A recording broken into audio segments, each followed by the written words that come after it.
로마서 8장 1절부터 11절까지 봅니다.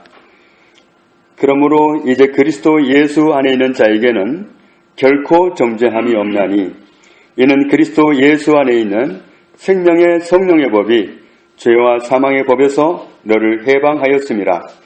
율법이 육신으로 말미암아 연약하여 할 수 없는 그것을 하나님은 하시나니 곧 죄로 말미암아 자기 아들을 죄 있는 육신의 모양으로 보내어 육신의 죄를 정하사 육신을 따르지 않고 그 영을 따라 행하는 우리에게 율법의 요구가 이루어지게 하려 하심이니라. 육신을 따르는 자는 육신의 일을, 영을 따르는 자는 영의 일을 생각하나니 육신의 생각은 사망이요 영의 생각은 생명과 평안이니라. 육신의 생각은 하나님과 원수가 되나니 이는 하나님의 법에 굴복하지 아니할 뿐 아니라 할 수도 없음이라. 육신에 있는 자들은 하나님을 기쁘시게 할 수 없느니라. 만일 너희 속에 하나님의 영이 거하시면 너희가 육신에 있지 아니하고 영에 있나니 누구든지 그리스도의 영이 없으면 그리스도의 사람이 아니라. 또 그리스도께서 너희 안에 계시면 몸은 죄로 말미암아 죽은 것이나 영은 의로 말미암아 살아있는 것이니라. 예수를 죽은 자 가운데서 살리신 이의 영이 너희 안에 거하시면 그리스도 예수를 죽은 자 가운데서 살리시니가 너희 안에 거하시는 그의 영으로 말미암아 너희 죽을 몸도 살리시리라. 아멘. 우리 주변 사람들을 보면 정말 착하게 살아가는 그런 사람들도 있고 또 이웃에게 손해를 끼치고 해를 입히고 그렇게 살아가는 사람들도 있습니다. 사람으로서 어떻게 그렇게 할 수 있을까 싶을 정도로 사기를 치고 음식을 만드는데 간장 재료가 안 들어간다면서요. 화학 약품을 가지고 색깔을 내고 맛을 내서 정말 이런 세상입니다. 그래서 세상은 악한 사람도 있고 또 나름대로 선한 사람도 있고 그러는데 시편 1편에서는 우리 하나님의 사람들에게 권면하시는 말씀이 악인들이 가는 그런 길을 따라가지 말아라. 왜냐하면 끝에 가서 이렇게 말씀합니다. 무릇 의인들의 길은 여호와께서 인정하시나 악인의 길은 망하리로다. 악인은 발붙일 수가 없습니다. 하나님 계신 곳에 발붙일 수가 없습니다. 악인은 망하게 돼 있다. 그래서 의인으로 살아야 되는데 이 악인들 그랬는데 악인들 이 말이 원어로 보면은 사악한 죄를 범한 그런 뜻입니다. 말하자면 죄가 있는 사람이란 얘기죠. 그런데 세상에 죄 없는 사람이 없지 않습니까? 우리도 다 죄를 지었던 그런 사람들입니다. 그런데 죄인의 결말은 망하는 걸로 끝나버린다. 그래서 죄인이 가는 그 길로 내내 가면 안 된다. 따라가면 안 된다. 그런데 오늘 로마서 8장에서 우리를 어떻게 표현하고 계시는가? 우리는 다 죄를 짓고 살아왔었지만 그런데 정말 죄를 짓고 살아왔으면 죄인라고 선고를 받아야 마땅한데 그런데 다른 엉뚱한 선고를 받는 경우도 있다. 어떤 경우가 그런가? 이것을 뒤집어 놓는 방법이 뭐냐면 그리스도 예수 안에 들어가면 그렇다. 그리스도 예수 안에 들어가면 결코 정죄함이 없다. 정죄라는 것은 너는 죄인이야. 이렇게 선고를 받는 거죠. 판사가 당신 죄 있어 하면 그러면 그 죄에 대해서 내리는 형벌을 또 받아야 됩니다. 그런데 하나님께 정죄를 받으면 망하는 걸로 끝난다는 얘기죠. 끝은 망하는 건데 그런데 그 망하는 길을 바꿀 수 있는 길이 있는데 그리스도 예수 안으로 들어가는 거다. 그리스도 예수 안에 있으면 그런 사람에게는 형벌이 없다. 그런 사람은 죄인이라고 들을 이유가 없다. 원어로 보면 하나도 없다. 아무것도 없다. 그런 뜻입니다. 하나님 앞에 정죄받을 일이 하나도 없다. 너는 죄인이야 하는 말을 들을 이유가 전혀 없는 길이 있는데 그 길은 어떤 길이냐면 예수님 안에 있는 거다. 예수님 안에 들어가면 그렇습니다. 왜 그런 거냐? 오늘 2절 말씀 같이 읽습니다.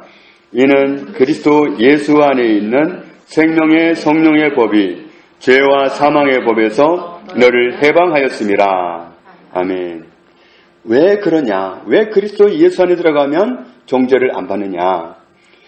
그리스도 예수 안에 있는 생명이신 성령님의 법이 죄와 사망의 법에 매여있던 우리를 해방시켜 놓으셨기 때문에 그렇다.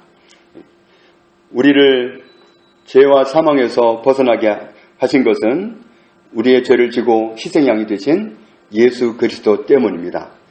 그래서 방금 전에도 찬양을 많이 했지만 예수님의 보혈이 우리를 씻어 놓았습니다.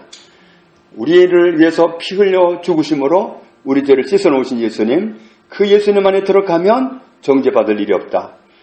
그래서 우리가 어려울 때에 궁지에 몰렸을 때 어디로 피하느냐가 중요합니다. 이스라엘 같으면 요새로 들어가는 게 중요합니다. 아무도 공격할 수도 없고 이겨먹을 수도 없는 그런 요새로 피하면 안전한 거죠. 그런데 우리에게 요새는 예수 그리스도다. 그리스도 예수님을 통해서 우리의 죄를 하나님은 도말해 놓으셨습니다. 그리고 예수님이 우리 죄를 대신 담당하시고 죽으신 그 결과로 우리가 죄 없는 사람이 되었다. 의인이 되었다. 정죄받을 일이 없어졌다 하는 것을 알게 해주신 분이 누구냐면 성령님입니다. 그래서 오늘 2절 말씀이 그렇게 말씀하는 겁니다. 생명의 성령의 법이 죄와 사망의 법에서 너를 해방하셨기 때문이다. 성령님이 우리를 알게 해주셨습니다. 고린도전서 12장 3절에 그러므로 내가 너희에게 알리노니 하나님의 영으로 말하는 자는 누구든지 예수를 저주할 자라 하지 아니하고 또 성령으로 아니하고는 누구든지 예수를 주시라 할 수 없느니라. 예수님은 우리의 죄를 담당하는 희생양이 되어서 십자가에 돌아가셨습니다. 그 사건과 동시에 우리의 죄는 끝났습니다. 그래서 최종적으로 예수님이 십자가에서 하신 말씀이 다 이루었다. 다 이루었다는 말이 값을 다 치루었다. 이런 뜻입니다. 우리 죄값을 다 치르신 겁니다. 그래서 다 이루었다고 선포하신 그때에 우리의 문제는 끝났습니다. 우리는 더 이상 죄인이 아닙니다. 예수님이 방금 전에 죄인이 되셨었고 우리를 대신해서 그리고 우리를 대신해서 죽으셨습니다. 그 결과로 끝났습니다. 그런데 이 사실을 누가 알게 해 주셔야 되느냐 하면 성령님이 알게 해 주셔야 됩니다. 성령님이 아니고는 이 은혜를 알 길이 없습니다. 아무리 써서 갖다 줘도 못 깨닫습니다. 성경 말씀 아무나 갖다 주면 못 깨달아요. 아무리 읽어보려고 해도 안 읽어지고 무슨 말인지 알 수가 없습니다. 성령님이 알게 해주셔야 그래야 알 수가 있습니다. 오늘 우리가 예수님을 나의 구주, 나의 주님으로 인정할 수 있는 건 성령님이 오셔서 도와주셨기 때문입니다. 성령님이 우리를 해방시키신 겁니다. 예수님의 피로 우리의 죄가 끝났다는 사실을 알게 해주심으로 우리를 해방시켜 주셨습니다. 그래서 우리가 문제를 해결받았는데 3절 말씀에 보면 우리가 어떻게 죄에서 벗어날 수 있게 되었는지 3절을 같이 읽습니다. 로마서 8장 3절 율법이 육신으로 말미암아 연약하여 할 수 없는 그것을 하나님은 하시나니 곧 죄로 말미암아 자기 아들을 죄 있는 육신의 모양으로 보내어 육신의 죄를 정하사. 율법으로는 구약 성경을 보면 네가 율법을 지키면 내 명령을 지키면 내 율례를 지키면 내 규례를 지키면 너는 살리라.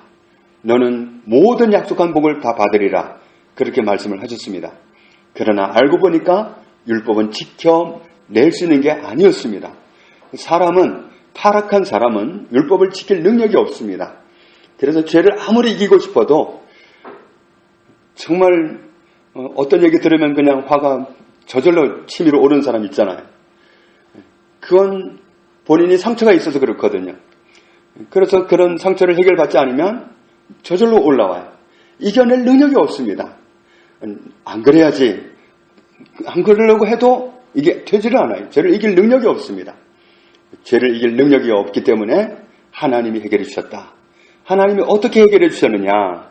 3절 말씀을 보니까 우리는 육신이 연약해서 할 수 없는 그것을 하나님은 하셨다. 어떻게 하셨냐면 죄로 말미암아 죄를 위하여 죄 때문에 자기 아들을 예수님을 죄 있는 육신의 모양으로 보내시고는 그분의 육신에다가 죄를 정하셨다. 그분의 육신에다가 우리 죄를 옮겨놓으셨단 말입니다. 그분을 대신 죄인으로 삼으셨다는 얘기입니다. 예수님에게 대신 죄를 선고하셨다는 얘기입니다. 유죄 선고하신 겁니다. 예수님에게 죄를 넘겨버려서 우리에게서 죄가 떠나가게 해가지고 우리에게서 죄를 분리시키는데 예수님에게 떠나가게 해가지고는 우리를 해방시키셨다. 이렇게 말씀합니다.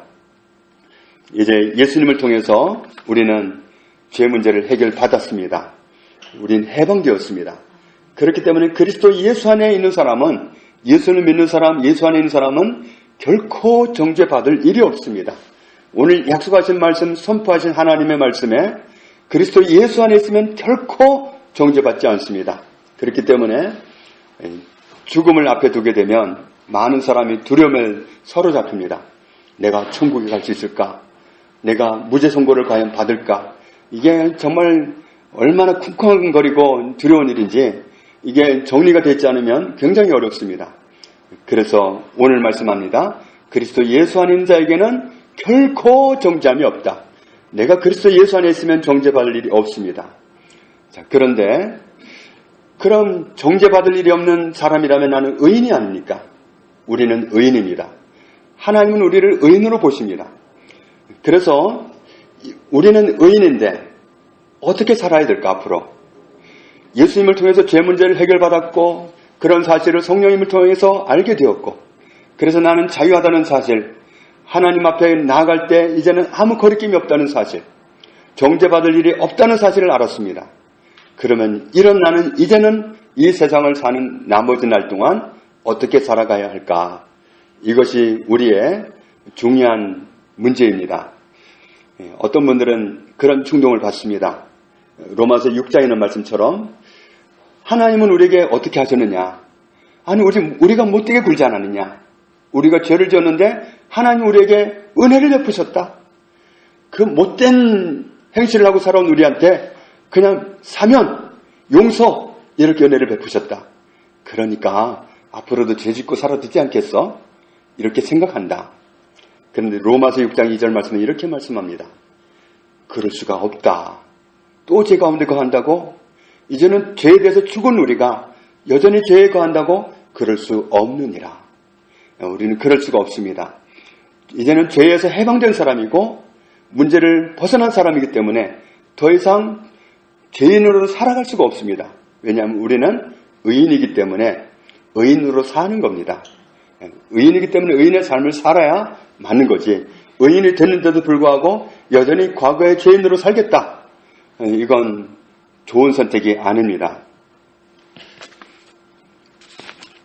고린도후서 5장 15절에 그가 모든 사람을 대신하여 죽으심은 살아있는 자들로 하여금 다시는 그들 자신을 위하여 살지 않고 오직 그들을 대신하여 죽었다가 다시 살아나신 이를 위하여 살게 하려 함이라.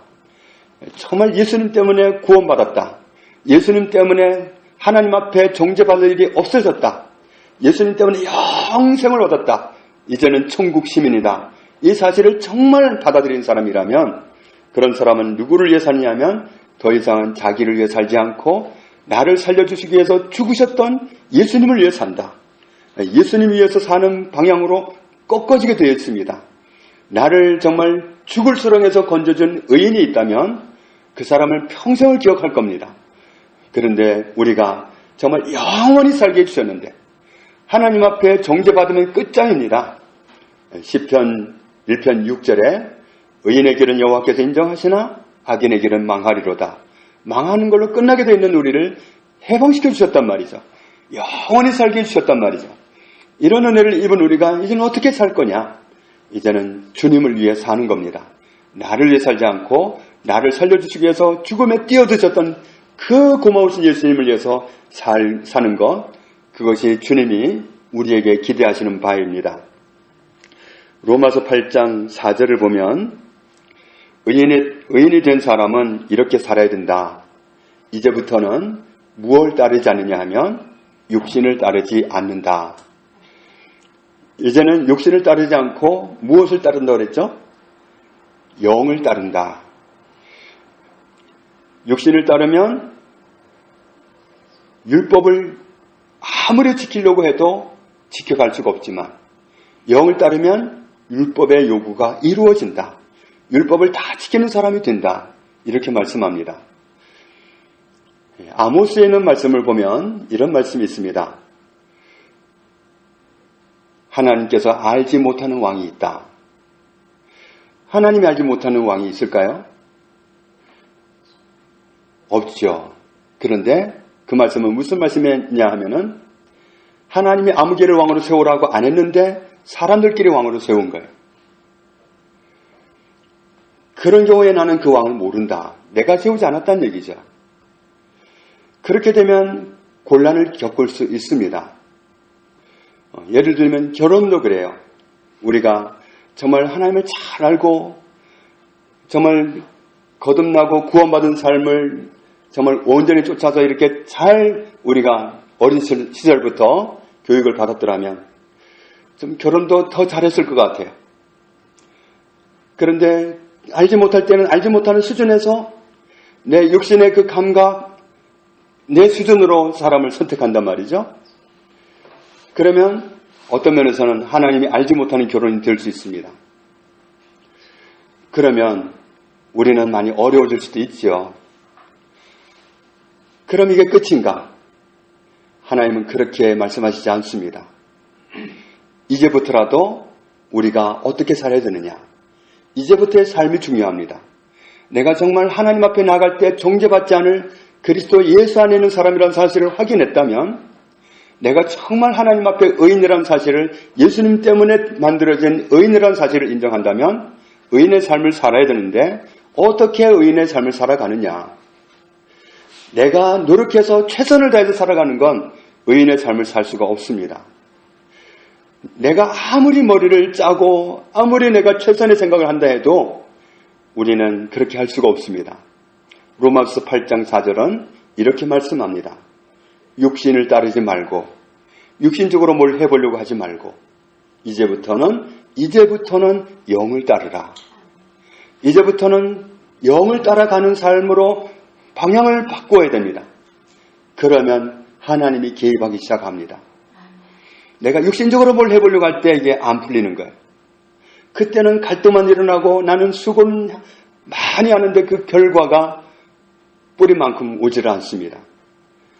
이제부터 우리의 삶의 방식은 영을 따르는 겁니다. 내가 육신적인 생각, 인간적인 생각으로 뭘 해보려고 하는 게 아니에요. 그게 아니라 내 안에 와 계시는 성령님을 바라보고 성령님께서 인도해 주시고 허락하시고 기뻐하시고 동의하시는 그 길로 가기 위해서 성령님께 여쭈면서 인도를 받는 삶을 살아가기 시작하는 겁니다. 지나온 잘못된 선택에 대해서 회개하고 어떤 분들 보니까 정말 어떤 일을 버리지 말았으면 참 좋겠는데 그리스도인으로서 안 벌렸으면 좋겠는데 어떤 일을 벌리더라고요. 그런데 그 일을 나중에 이제 뒤늦게 깨닫고 접으려고 하는데 너무 안 접어지더라고요. 거기에는 회개가 필요한 겁니다. 우리가 잘못 어떻게 선택해가지고 엇걸어진 그런 일에 대해서는 회개가 필요합니다. 주님, 제가 알지 못하던 시절에 영을 따르지 않고 제가 인간적으로 해보려고 인간적인 안목과 육신적인 생각으로 일을 잘못 선택해서 여기까지 왔습니다. 저를 용서해 주십시오. 전날에는 제가 스스로 살아보려고 했다면 이제는 성령님을 따라서 나아가기 원합니다. 이제부터의 삶은 성령님의 인도를 받기 원합니다. 성령님 제 삶을 구체적으로 간섭해 주시고 인도해 주십시오. 성령님은 의뢰할 때 인도해 주십니다. 그래서 잠언 3장 5절에 너는 마음을 다하여 여호와를 의뢰하고 내 명철을 의지하지 말라. 너는 범사의 그를 인정하라. 그리하면 내 길을 지도하시리라. 정말 구약시대의 선지자들은 어떤 면에서 지금보다 사역하기가 쉬웠어요. 지금은요, 날마다 설교해야 되잖아요. 옛날에는 말씀이 오면 그때 선포하면 되잖아요. 그런데 말씀을 들으려면 하나님과의 관계가 말씀하시옵소서 제가 듣겠습니다. 이런 정말 영적으로 깨어있는 상태가 아니면 말씀을 들을 수가 없어요. 그래서 마지막 그 엘리 제사장 집안을 보면 하나님이 하나님의 사역자 엘리를 찾아오지 않으시고 누가 부른지도 넣지도 못하는 사무엘 그 꼬마를 찾아오시는 이유가 뭐냐면 하나님을 향해서 영의 인도를 받으려고 이렇게 집중되어 있는 사람, 그런 사람이 누구냐에 달려있기 때문입니다. 사무엘은 비록 꼬마이고 어린아이지만 어릴 때부터 엄마의 그 신앙교육을 받으면서 성령의 인도를 받으려고 늘 깨어있는 사람이었거든요. 그러니까 성령님이 말씀하시는 사무엘아 사무엘아 이 말씀을 듣는 겁니다. 그런데 영으로 깨어있지 못하면 종교생활에 지나지 않아요. 엘리는 종교생활을 하고 있었던 거예요. 하나님과 소통이 되질 않았다고 그랬어요. 그 시대에는. 그 시대는 너무 영적으로 어두웠다고 그랬어요. 그 바로 앞에가 사사시대 아닙니까? 사사시대는 정말 영적으로 암흑기였습니다. 하나님께 몰려 쪼어서 인도받는 게 아니라 자기 소유에 옳은 대로 행하였더라. 그러니까 온갖 죄가 다 일어나고 하나님의 인도하심을 누릴 수가 없었어요. 오늘 우리가 그런 모든 그런 정말 이스라엘의 수치스러운 역사를 다 볼 수 있는 특권을 주신 이유가 뭐냐면 우리가 그렇게 살아서는 안 된다는 걸 보여주신 겁니다. 욕하라고 기껏 은혜 받고 이거야 이렇게 판단하라고 주신 게 아니라 인도받으라고. 인도받지 못하면 우리의 삶은 그렇게 암흑기가 되어버리기 때문에 그렇게 살지 말고 영의 인도를 받는 삶을 살으라고 그런 수치스러운 역사를 다 기록해 주신 거예요. 그건 우리를 위한 배려예요. 누구를 망신 주려고 한 게 아니라 하나님 누구를 정말 수치를 주려고 그러신 게 아니라 우리에게 배려를 하신 겁니다. 정말 영으로 인도받아야지 인간적으로 살아보려고 하는 것은 암흑으로 들어가는 거다. 이걸 보여주시는 겁니다. 그래서 정말 정죄받지 않을 그리스도 안에 있는 이 놀라운 은혜를 입은 우리가 의인이 된 우리가 어떻게 살아가야 되느냐. 우리 삶의 방식은 로마서 8장 4절입니다. 4절 같이 읽습니다. 육신을 따르지 않고 그 영을 따라 행하는 우리에게 율법의 요구가 이루어지게 하려 하심이니라. 이제는 육신을 따르는 게 아닙니다. 정말 예수님을 통해서 대신 죽어주시는 그 희생을 통해서 구원받은 우리가 어떻게 살아가야 되느냐. 이제는 육신적인 감각을 가지고 육신적인 수고를 가지고 인간적으로 뭘 해가지고 되는 게 아니라 영을 따르는 겁니다. 내 안에 와 계시는 성령님을 따르기 시작하는 겁니다. 성령님, 처음에는 안 될 수도 있어요. 그래서 정말 아쉽게도 목사님들부터도 세미나에 많이 가는 이유가 뭐냐 하면 무릎 꿇기 힘들어서 그래요. 하나님의 음성을 듣기가 그렇게 쉽지 않아요. 훈련이 되고 정말 때로는 너무 지루할 수도 있고 훈련이 되지 않았을 때는 힘들어요. 하나님이 뭐라고 말씀하시는지 들려오지도 않고 그러니까 쉽게 해보려고 누가 뭘 발견했다고 그러면 수십만 원 내고 수백만 원 내고 가서 좀 발견해보려고 그러는 거예요. 우리가 하나님 앞에서 스스로를 그렇게 드리지 않으면 정말 인도받기 위해서 처음에는 많은 시간을 기다려야 될지도 몰라요. 내가 훈련이 안 돼 있기 때문에. 그렇지만 우리의 삶의 방향이 정말 바른 길을 가기 위해서 이제부터는 어떻게 해야 되느냐면 영을 따르는 겁니다. 이게 우리가 바른 길로 접어드는 시작입니다. 그래야 우리가 바른 길을 갈 수 있어요. 자, 예를 들어서 집안에 분란이 일어났습니다. 그때 나는 인간적으로 충동을 받습니다. 사탄이 충동하거든요. 야, 깨버려. 가정을 깨버려. 너 그렇고 어떻게 사냐? 이럴 수 있어요. 그 육신적인 감각을 사용해서 충동질하는 원수를 따라갈 것인가? 아니면 그런 걸 다 무시하고서 내 안에 와 계시는 성령님의 인도를 받기 위해서 잠잠히 귀에 기울일 것인가? 성령님, 저는 어떻게 하면 좋을까요? 인도받을 것인가? 최근에 어떤 분이 사업하는 분인데 굉장히 어려웠습니다. 그래서 급기야 사탄이 어떤 생각을 줬느냐 하면, 야, 너 이렇게 구차하게 살아서 뭐하냐? 죽는 게 낫겠다. 그 말을 딱 받아들였어요. 그래서 그 말을 받아들이고 나니까 마음이 다운됐죠. 마음이 다운되고 나니까 몸에 병까지 왔습니다.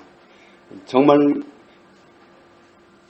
살아서 움직일 수조차 없는 그런 정말 중한 질병에 걸린 사람처럼 환자가 되어버렸습니다. 나중에 정말 기도를 해줘서 육신적인 그런 건 해결을 했는데 자기 마음이 아직 예전 같지가 않대요. 자꾸만 어느 순간에 보면 사탄이 똑같은 제안을 하고 있대. 회개가 필요합니다. 잘못 선택했던 그 선택에 대해서 회개하시고 성령님의 도움을 구하십시오. 그렇게 부탁을 했습니다. 우리가 어떻게 살아가느냐? 정말 문제를 해결받은 사람, 영원히 죽느냐 사느냐의 문제를 해결받은 우리가 어떻게 살아가느냐? 이제부터의 삶의 방식은 내가 살아가는 게 아닙니다. 성령님을 따르는 겁니다.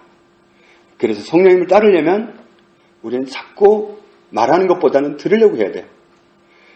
그래서 우리가 자꾸만 성령님께 시간을 내드려야 돼요. 정말 사람들하고 대화하는 것보다 어려워요. 사람들은 정말 내가 말을 쏟아놓으면 저쪽에서 말이 오잖아요. 다들 너무 말하고 싶기 때문에 말하거든요. 그런데 성령님은 정말 내 마음이 가라앉을 때까지 기다리시고 들을 수 있을 때 말씀하기 시작하거든요. 영을 따르는 사람이 하나님의 은혜를 잊고 바르게 살아가는 삶의 방식을 선택한 사람입니다. 오늘 로마서 8장 4절에 말씀하는 것처럼 이제 오늘부터는 우리가 삶의 방향을 그렇게 턴할 수 있기를 원합니다. 6절 말씀에 보면 육신의 생각은 사망이다. 영의 생각은 생명이요 평안이다. 육신의 생각은 하나님과 원수가 될 뿐이다. 인간적으로 잘해보려고 하는 거 그건 도움이 되지 않습니다. 그래서 사무엘 때에 사울 왕이 아말렉 사람을 다 진멸하고 와라. 사람이든 짐승이든 아무것도 남겨두지 말고 다 멸하고 와라. 그런데 사람들의 유혹을 받고는 살진 짐승들을 살려가지고 왔습니다. 뜻은 좋았죠.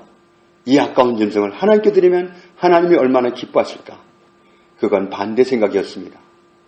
성령님께 여쭈어야죠. 이미 하신 말씀이 있는데 아무것도 제물로 안 받겠다는 얘기인데 그런 정말 말씀을 무시해버리고 내 생각을 아무리 좋은 생각을 갖다 붙여봐야 도움이 되지 않습니다. 그래서 우리는 영의 인도를 받는 삶을 시작해야 됩니다. 우리가 영원한 문제를 해결받은 사람으로서 성령의 인도를 받는 삶을 시작하는 그런 출발점이 될 수 있기를 주님의 이름으로 축복합니다. 하나님 아버지 감사합니다. 예수 그리스도를 통해서 우리의 죄 문제를 영원히 해결해 주시고 이제 그리스도 예수 안에 있기 때문에 정죄받을 일이 결코 없는 이 놀라운 은혜를 입혀주신 것 감사합니다. 이제 이 은혜를 입은 사람, 하나님의 은혜로 의인된 사람, 그리스도 예수님의 은혜로 정죄받을 일이 없어진 우리는 이제부터 어떻게 살아야 되는지를 밝히 말씀해 주시니 감사합니다. 이제는 내가 살아보려고 하지 않고 성령의 인도를 받기 원합니다. 영의 인도를 따르기 원합니다. 성령님이 말씀하시는 것을 들을 수 있는 감각을 속히 키우도록 은혜를 주시고 성령님의 인도를 따라서 우리가 마땅히 걸어가야 할 아름다운 자녀의 길, 성도의 길을 가도록 축복하여 주옵소서. 예수님 이름으로 기도합니다. 아멘.